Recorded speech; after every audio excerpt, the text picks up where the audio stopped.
Hello বন্ধুরা, আসসালামু আলাইকুম। কেমন আছেন আপনারা? আশা করি ভালো আছেন। আমিও ভালো আছি। আজ আমি আপনাদের জন্য নিয়ে আসলাম মজাদার একটি আচারের রেসিপি।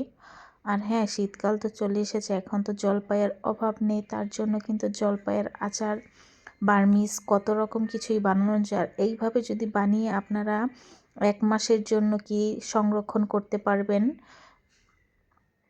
তো প্রথমে আমি এখানে নিয়েছি 1.5 কেজি পরিমাণের জলপাইগুলোকে ভালো করে ধুয়ে এখন লবণ দিয়ে একটু সিদ্ধ করে নিব। এখানে কিন্তু আমি 90% কি 100%ই সিদ্ধ করে নিয়েছি। তো তার জন্য আমি এখানে ঢাকনা দিয়ে ঢেকে আমি একটি চুলোতে বসিয়ে দিলাম। দেখুন আমার কিন্তু পানিটা শুকিয়ে গেছে আর জলপাইটা কিন্তু সিদ্ধ হয়ে গেছে, দেখা যাচ্ছে। তারপর আমি এই পর্যায়ে এখন চুলা থেকে নামিয়ে ঠান্ডা করে নিব। আর ঠান্ডা করে আমি এটাকে ভেঙে দেখাচ্ছি আপনাদের। দেখুন ভেঙে একদমই কিন্তু সিদ্ধ হয়ে গেছে এটা। তো আমি এগুলো সমস্ত জলপাইগুলোকে ম্যাশ করে নিব। তো আমি এরকম করে সবগুলো জলপাই ম্যাশ করে নিলাম। তো দেখতে পাচ্ছেন আমার সমস্ত জলপাইগুলো ম্যাশ করা হয়ে গেছে। এখন আমি চলে যাব চুলোতে। তো চুলোতে একটি প্যান বসিয়ে দিব, তারপরে দিয়ে দিব শুকনো মরিচ। শুকনো মরিচটা আমি ভেজে এটাকে ভেঙে নিব, কারণ আচারের মধ্যে কিন্তু শুকনো মরিচ না দিলে ভালো লাগে না।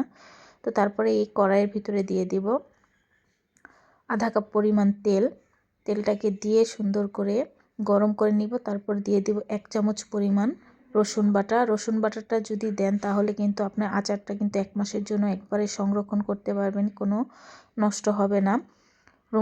রুম টেম্পারেচারে রাখলেই কিন্তু আচারটা খেতে পারবেন। তো এই পর্যায়ে এখন আমি বেশিক্ষণ না 5 থেকে 10 মিনিট রসুনটাকে ভেজে নিয়েছি। তারপরে এখন এর ভিতরে দিয়ে দিব আমি ম্যাশ করে রাখা জলপাই আর স্বাদ মতো লবণ।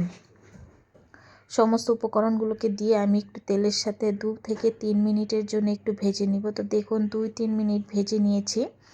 আর ঠিক এই পর্যায়ে দেখতে পাচ্ছেন আমার ভাজা হয়েছে। তো এই পর্যায়ে এখন দিয়ে দিব আমি চিনি। যেহেতু এখানে আমি 1.5 কেজি পরিমাণে চিনি নিয়েছি আর টক ঝাল মিষ্টি আচার তৈরি করব, তার জন্য এখানে আমি 1.5 কাপ পরিমাণের চিনি দিয়েছি। কারণ টকের ভিতরে কিন্তু চিনিটা একটু বেশি লাগে। তো আমার জলপাইটা অনেক টক ছিল, তার জন্য এখানে আমি 1.5 কাপ পরিমাণের চিনি ব্যবহার করেছি। তো চিনিটা দিয়ে একটু ভেজে নিচ্ছি, কারণ দেখবেন চিনিটা দেওয়ার সাথে সাথে আমার জলপাই থেকে পানি ছেড়ে দিয়েছে। তো এই পানিটাকে নেড়ে চেড়ে আমি সুন্দর করে ভেজে নিব। তো এরকম করে কয়েকবার নেড়ে চেড়ে ভেজে এটাকে আমি একটু শুকিয়ে নিব। দেখুন শুকিয়ে গেছে আর কালারটাও কিন্তু চেঞ্জ হয়ে এসেছে। তো ঠিক এই পর্যায়ে আমি দিয়ে দিব 5 ফোড়নের গুঁড়া 2 টেবিল চামচ, আর দিয়ে দিব শুকনো মরিচের গুঁড়া, যেটাকে আমি ব্লেন্ড করে নিয়েছি,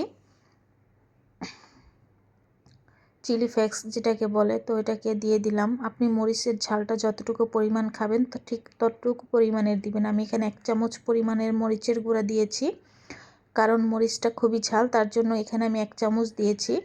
তো দিয়ে আমি সুন্দর করে একটু নেড়ে চেড়ে মিশিয়ে নিচ্ছি। আর এটাকে কিন্তু ভাজা ভাজা করে নিব। আর এটাকে অনবরত কিন্তু নাড়তে হবে, কারণ যদি নাড়া বন্ধ করে দেই তাহলে কিন্তু নিচ থেকে পুড়ে যাবে।